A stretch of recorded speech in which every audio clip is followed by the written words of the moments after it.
Hello and welcome. Kamusta kayo lahat dito mga kapatid ko star viewers? I miss you guys. And I love you guys. And kamusta kayo lahat dito mga kapatid kong star viewers? So, ang reading natin ngayon is I'm getting the energy of you guys are about to receive something. At alamin natin kung ano ang matatanggap nyo very soon at kailan ito mangyayari. I know you guys are excited na malaman kung ano at kailan ito matatanggap, itong marireceive ninyo. Saglit lang at ready ko muna itong mga numero para may idea tayo. And this could be also, what you call is it? Angel number guidance, no? So Spirit can just let us know about this, when it's about to happen, this receiving, okay? An opportunity. Kailan ito mangyayari? Kuha tayo ng 3 or 4 para nakukuha natin. So we have here number 6, 9, 69, 5, 59, could be 59, 65, 56. This could be your age or the year kung saan kayo kung kailan kayo pinanganak. We have 1, you could be at age of 19, 51, 61, you could be 15, 16, bata pa nanood dito. So again, everybody are welcome, more than welcome na mapanood dito sa aking reading, no? Dito sa aking YouTube channel. So, or this could be na magaganap or marireceive ninyo within 6 days, 5 days, 5 months, not more than a year. Okay? So, magbibilang lang tayo ng months or days or weeks, no? 9 days, or siguro within tomorrow, marireceive mo ito. Or 6 days, 5 days, 6 weeks, 6 months, 5 months, 1 month from now, 9 months from now, or 9 days, or 9 weeks. Alright, so again, guys, paalala ko lang mga kapatid, this is collective. Ito po ay collective. Hindi po ito private reading. Hindi po ito para sa isang tao lang. Para po ito sa lahat kung sino ang makakaresulate dito sa reading na ito. And I do hope na marireceive nyo ito very soon sa inyong lahat, no? So, alamin natin kung ano ang matatanggap ninyo tungkol saan. Alright. Alright, Spirit Guide Angels, let us know more an insight kung tungkol saan ang matatanggap ng ating mga viewers so soon na magaganap na, malapit na, within tomorrow, in 5 days, 6 days, weeks. Okay, kuha tayo ng 4 dahil 4 naman dito ang ano. Anong matatanggap or mangyayari, magaganap, darating. Alright. So we have here, new home. Meron ditong paglilipat. Mangyayari na itong paglilipat mo or something like feeling like home, paglilipat or bibili ng bagong bahay. Congratulations. Siguro minamanifest mo itong mangyayari or makakabili ng bahay. Malapit na itong mangyayari paglilipat. Ano pa? Okay. We have here travel. May magka-travel dito sa inyo. No? Siguro magbabakasyon or uuwi or may bibisitahin or may pupuntahan na isang destinasyon na ikaw ay mag-i-enjoy or somehow wini-wish mo ito mangyayari. Soon mangyayari ito mga kapatid within 6 days, 5 days, 9 days or within tomorrow. Siguro may magta-travel. O siguro 6 months from now. Ano pa, Spirit Guide Angels? Okay. Love. There's love coming. Darating itong love, bagong pag-ibig or somehow you'll be feeling more love. Makakaramdam ka talaga ng pagmamahal. It could be if you're in a relationship already. Okay? Yes, you will be feeling love by your person, current person, or it could be a new person na darating. Right? Clarity. So, clarity, you'll be getting a clarity. Something about na ma-realize mo, realization. One more. Kuha pa tayo ng 1 more. Bonus na lang. 1 more pa. Anong matatanggap ng ating mga viewers within a day, Spirit Guide Angel, 6 days, 5 days, within tomorrow, this is timeless, or 9 days. Mas maganda talaga pagka mas, mas bilisan ito matatanggap ninyo, or darating. Ano ito? 1 more. Oh my God, si X. Okay? My ex.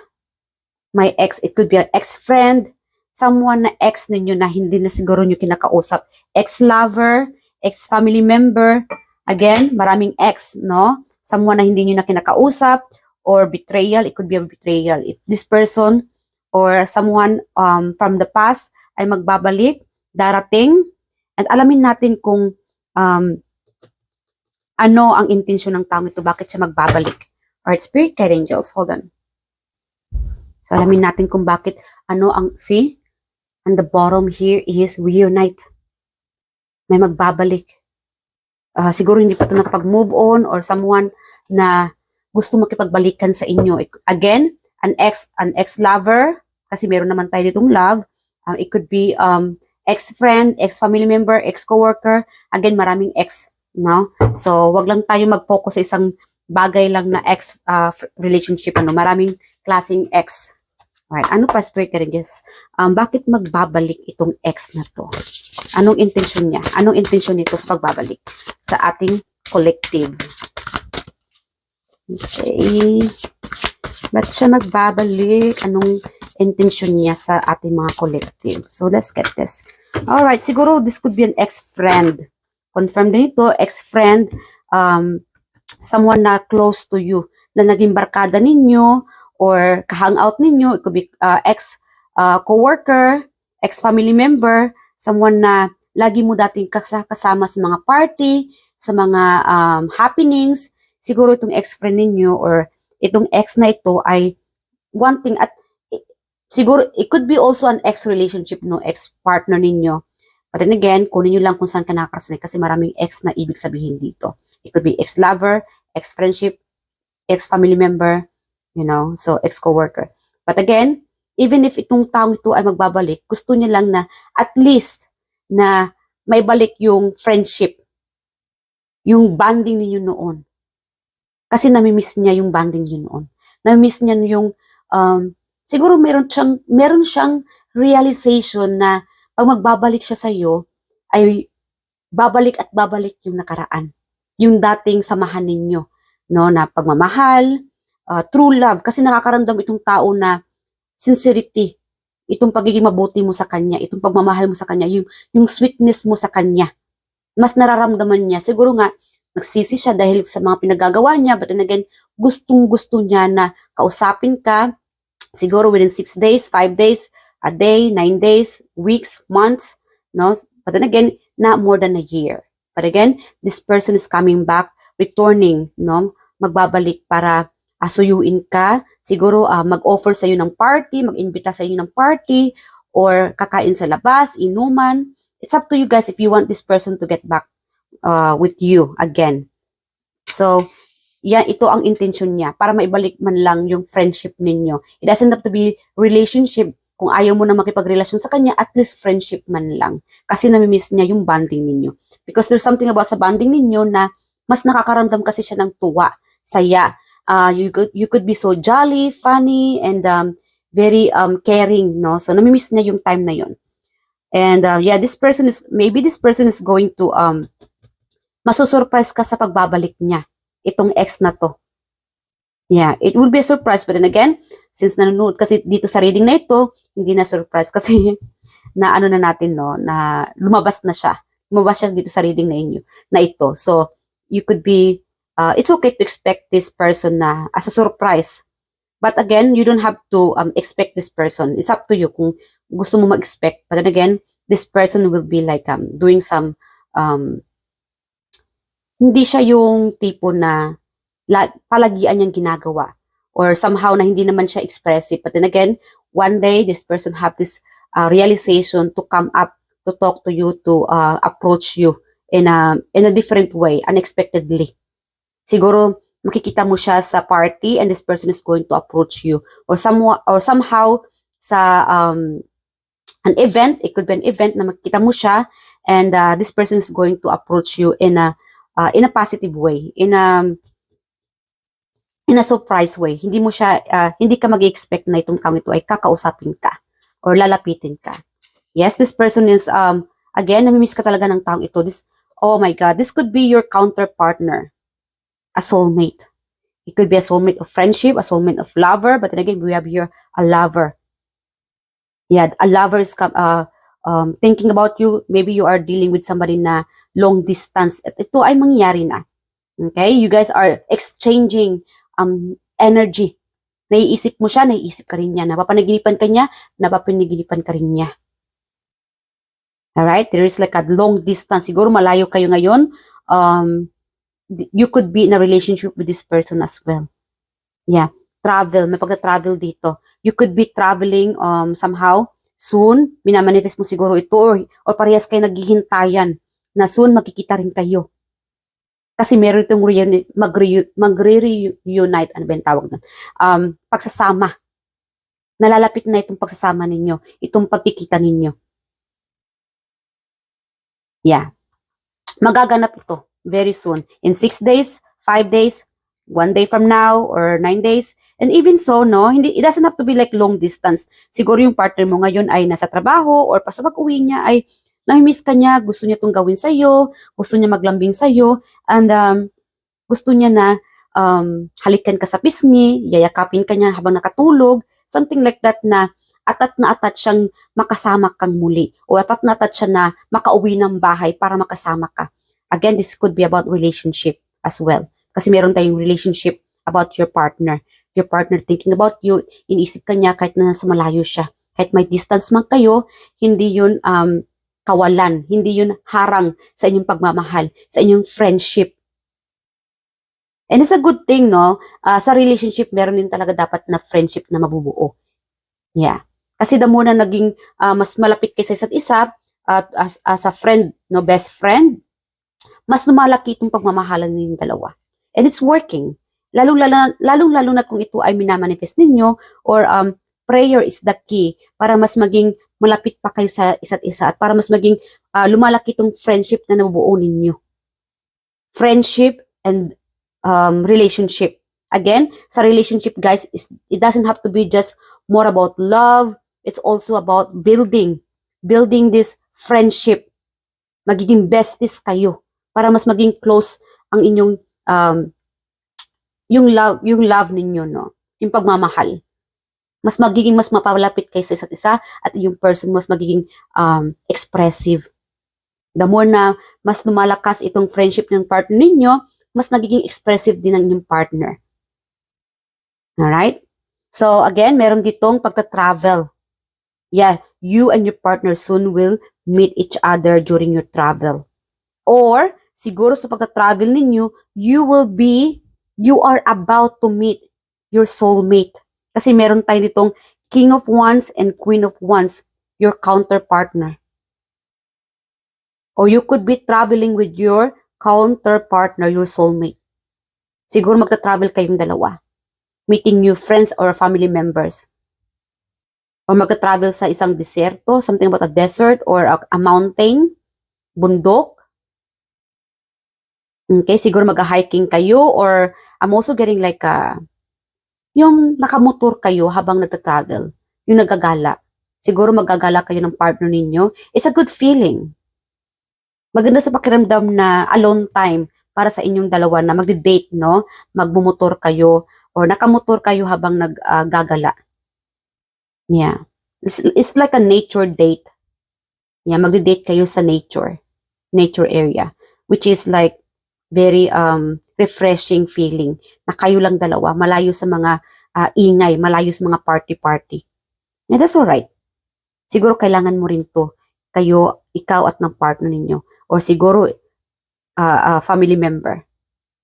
This is about to happen so soon. No? Celebration. I'm also getting like clarity.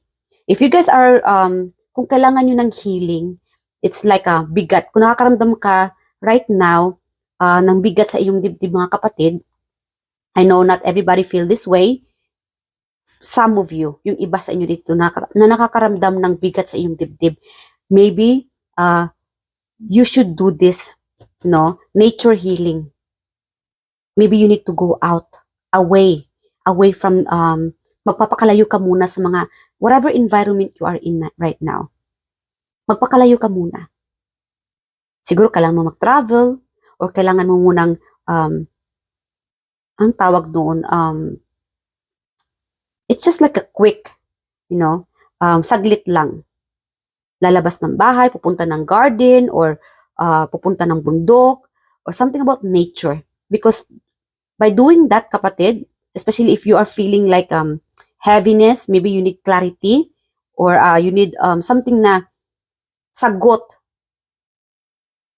no? Sagot na somehow ay nakakaramdam ka ng bigat sa iyong dibdib. Naghahanap ka ng sagot. Ano ba talaga?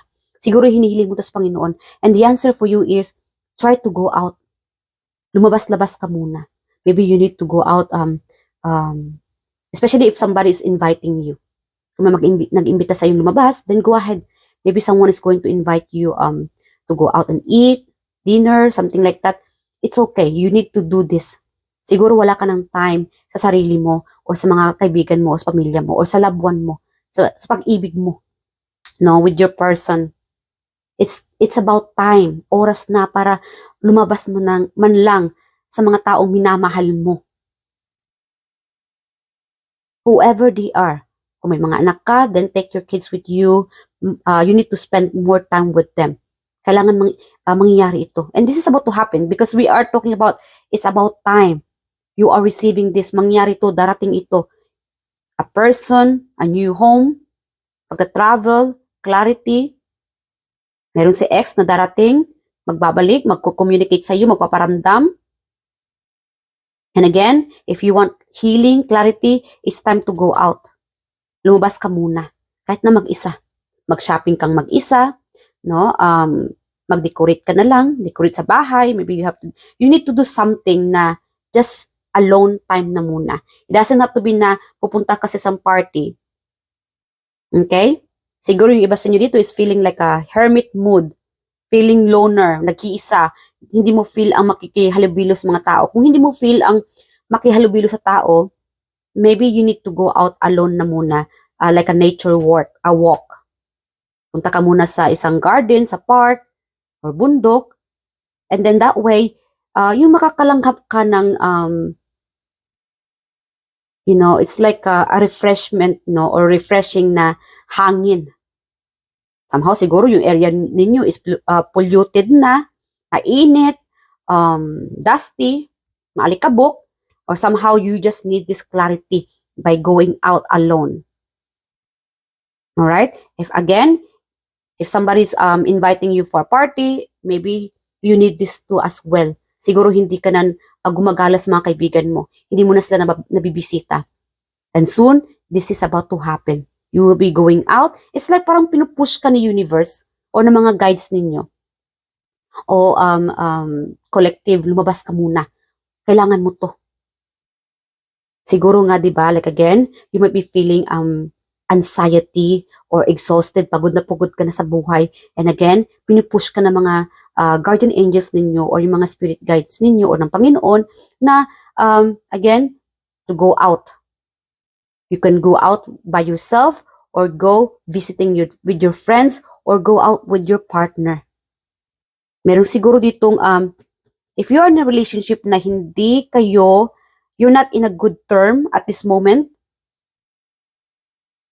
maybe it's time for you and your partners to spend time na magta-travel or to spend time to go on a date, to spend time, magmumotor or maggagala-gala lang just to have this alone time. Kasi pareha siguro kayo dito na somehow meron itong mahidwaan. Parehas kayo nagagalit sa isa't isa.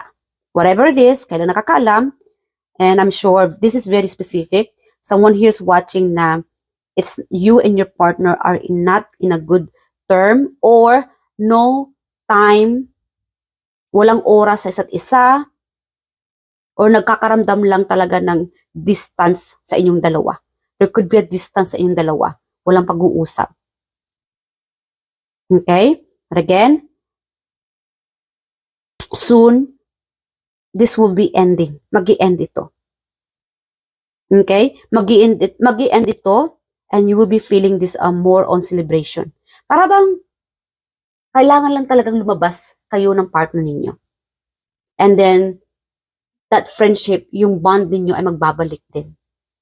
Huwag lang kayo mawala ng pag-asa. Or somehow, meron lang talaga ditong naiinis or walang pag-uusap sa inyong dalawa. Bakit ba walang pag-uusap or may gap?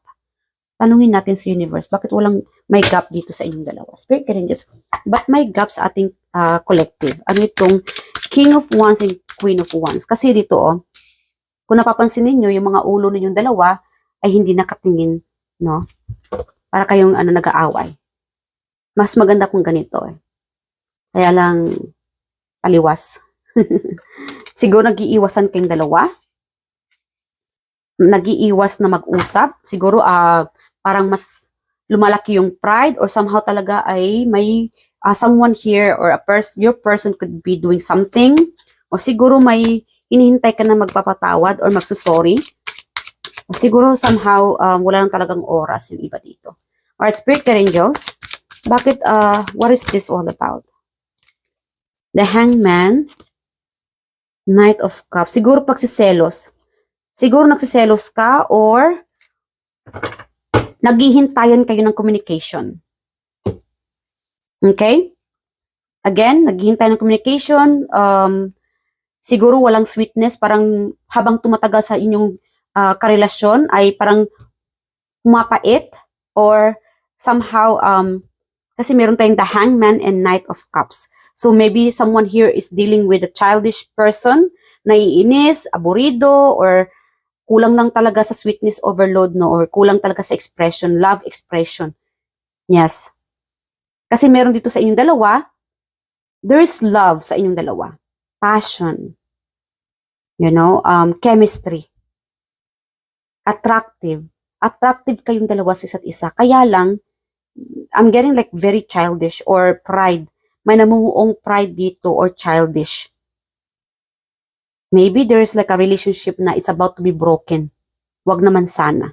For whatever reason it is, kung ano itong rason ninyo, itong hindi magandang sitwasyon ninyo ngayon, kasi meron ditong may malapit na mag-give up eh. I really don't want to do some reading na negativity, no? Itong kasi lumalabas lang talaga siya. But then again, it happened. Okay? Alright. Ba't ba? Spirit Angels. Ba't ba ito mag-give up? Anong reason bakit mag-give up? Okay, may mag-end talaga. There's a changes. Siguro may nagbabago dito. Okay, the Lovers. Alright, so I'm getting like I'm sorry ha, whoever's watching this reading na in a relationship na feeling there's a distance between the two of you, someone might be interesado sa ibang tao. Kaya siguro may panglalamig or someone could be kaya siguro nang lalamig or a distance sa inyong dalawa dahil because of this, maaaring kasi malayo. Siguro malayo kayo sa isa't isa. Kaya parang may imbalance sa inyong relationship. Or someone could be in a somehow sa karelasyon ninyo, you could be dealing right now na siguro aburido tong partner ninyo or lately galit siya. It could be related sa pagsiselos or another person or being a childish. Kasi meron naman dito na mahal ka naman ng person mo. Kaya lang meron na talaga ditong challenges. The Tower. But then again, every relationship mga kapatid is not all the time na or palagi ang rainbow. No? Or like happy lang. May mga challenges talaga sa relationship. But again, it's still up to you. Nasa inyo pa rin yan ang inyong karelasyon if you want to hold on or give up na. But if you want to hold on, continue on praying and manifesting. And i-open up niyo ito sa inyong partner. Build more friendship para mas matatag itong relationship ninyo ng partner ninyo. Kasi the more na naging malakas ang friendship ninyo in a relationship, mas nagiging open kayo sa isa't isa at mas nagiging matatag ang inyong relationship. Okay? So, there will be challenges between the two of you kasi meron itong nangyayari na. And this could be past, current, or it could be mangyayari pa lang. Kunin nyo lang guys kung saan ka nakakasunit, ha? Okay. And this is like unexpected talaga. Lahat naman no, unexpected talaga itong mga pangyayari sa relationship, sa friendship, or sa mga in general, yung mga ganap, no? But then again, you just have to pray, continue on praying, and especially sa new home. Meron dito maglilipat. You could be traveling, maglilipat sa panibagong bahay, o maglilipat sa, somehow may magta-travel dito, new home, or makakabili ng bahay, o new renovation. Guys, as a warning, mag-ingat-ingat kayo ha sa sunog. Wag naman sana, but then again, mag-ingat-ingat kayo kung nagsisindi kayo ng mga kandila, or sa mga electric. Halagan talaga pagka umalis ka ng bahay, naka-off yung kuryente. So, ingat-ingat as a warning. Wag lang tayong matakot agad. It's a good thing na malalaman agad itong mga extra warnings, ano. So, ano pa? So, again, we have here new home, mangyari, darating, an opportunity, new home, travel, love, clarity, and ex. This ex is coming back. Namimiss ka niya, namimiss ang friendship ninyo. This ex is planning to approach you, or siguro somehow magkikita kayo unexpectedly, or siguro this is gonna be like a surprise. An ex, ang ex ninyo, or ex-friendship, ex-family member, ex-lover is going to surprise you in 6 days, 5 days, tomorrow, whenever you watch this, 9 days from now, or it could be 6 months, 6 weeks, 5 days, 5 weeks, 1 month, 9 weeks, or 9 months. Okay, from now. So this is timeless.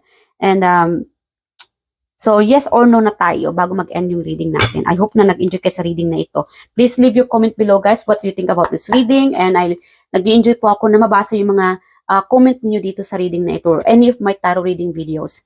And pasensya na kung hindi ko man kayo na-reply dito, no? Or any of my readings, kasi busy din ang peg ninyo, ang kapatid ninyo dito, and sana naintindihan ninyo.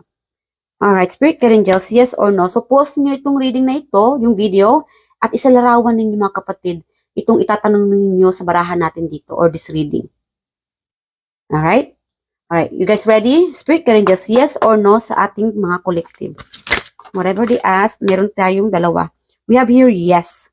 This is 3 of Pentacles. Again, I'm getting like someone is talking about you. Maybe business partner, classmate, a family member, or a coworker talking about you financially. Maybe they talk about you being so siguro sa paglilipat ng bahay o pagka-travel ninyo. Okay, maybe your ex is also talking about you, or it could be an ex-friend. Maybe you could be dealing with an ex group of friends, or ex group of family members talking about you. Okay, so we have here, yes, teamwork. Okay, apprenticeship, learning, studying, growing, hard work, commitment, building on success, collaboration, teamwork, determination, goals, dedication, quality, attention to deal. So again, detail. Someone might asking your attention or want your attention, may magpaparamdam sa inyo, hihingi ng tulong. It could be na magbabalik itong ex na ito ay hingi ng tulong sa iyo financially, yung iba sa inyo. But again, it's still up to you if you want to accept this person's teamwork, no, bibigay ng tulong, or it's again, nasa sa inyo yan kapatid. Kung magbibigay tayo ng tulong, especially sa ex natin, again sa ex ninyo, it should be comes from your heart. It doesn't have to be na you are still holding a grudge yung hindi ka pa nakapag-move on. Kung hindi ka pa nakapag-move on, nararamdaman mo, because you guys are very psychic, you could be, I'm hearing like clairvoyant, ano ba yan? But then again, you can sense if this person really asking you truly, yung totoong siya. Hindi lang yung nag approach lang siya dahil kailangan nila ng tulong. But still again, ramdaman mo o mararamdaman mo siya kung totoo talaga yung pag-approach mo o pag-approach niya sa iyo. Alright? So pakiramdaman niyo yung inyong sarili, because you guys are very psychic or nakakaramdam kayo. Alright?